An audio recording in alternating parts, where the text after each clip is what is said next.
semuanya, kembali lagi bersama saya Ririn Melinda Tanau. Ya, di video kali ini saya akan membahas mengenai dengan salah satu masalah, yaitu masalah ekonomi. Berbicara mengenai dengan masalah ekonomi, pasti tidak lagi lazim di telinga kita karena masalah ini yang biasanya sering terjadi di kehidupan kita sehari-hari.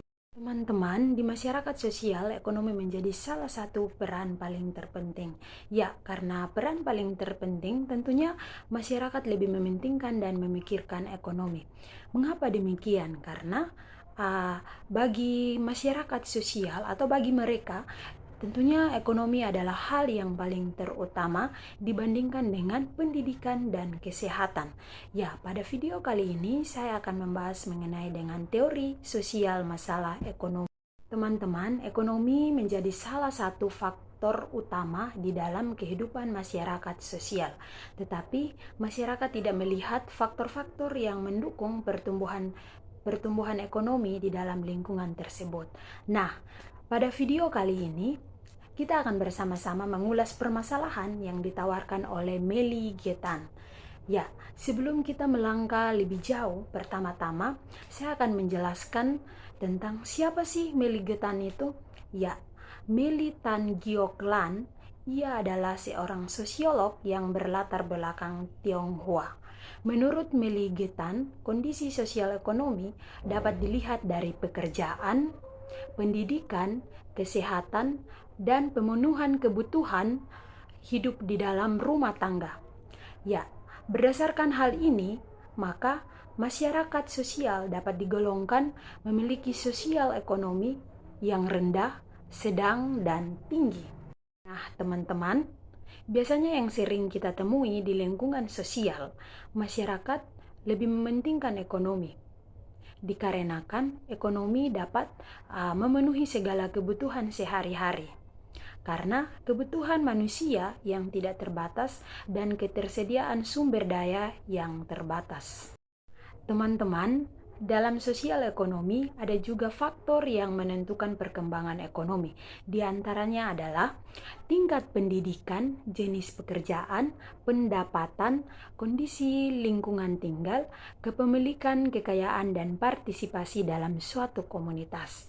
Ya, hal-hal inilah yang dapat menentukan perkembangan ekonomi. Nah, berangkat dari faktor-faktor yang menentukan perkembangan ekonomi, teman-teman semua juga harus tahu bahwa ada juga faktor yang menentukan tinggi rendahnya sosial ekonomi seseorang di dalam bermasyarakat, diantaranya tingkat pendidikan. Menurut Undang-Undang Nomor 20 Tahun 2003, menggolongkan tingkat pendidikan dibagi menjadi 3, yaitu rendah, menengah, dan tinggi. Ya, pendidikan rendah adalah kondisi seseorang yang hanya mampu menyelesaikan jenjang pendidikan setingkat sekolah dasar atau SD dan SMP atau sederajat. Yang kedua adalah pendidikan menengah. Pendidikan menengah setingkat SMA atau sederajat. Dan yang terakhir adalah pendidikan tinggi, di mana seseorang telah mencapai jenjang pendidikan diploma atau sarjana. Ya, faktor yang kedua adalah pendapatan. Pendapatan adalah jumlah semua hasil pekerjaan yang diterima oleh kepala keluarga maupun anggota keluarga lainnya, yang diwujudkan dalam bentuk uang dan barang. Sedangkan faktor yang ketiga ialah pemilikan kekayaan. Pemilikan kekayaan atau fasilitas adalah kepemilikan barang berharga yang memiliki nilai tinggi dalam suatu rumah tangga, seperti uang, perhiasan, barang-barang yang nilai jualnya tinggi, serta kepemilikan lahan sebagai investasi kekayaan.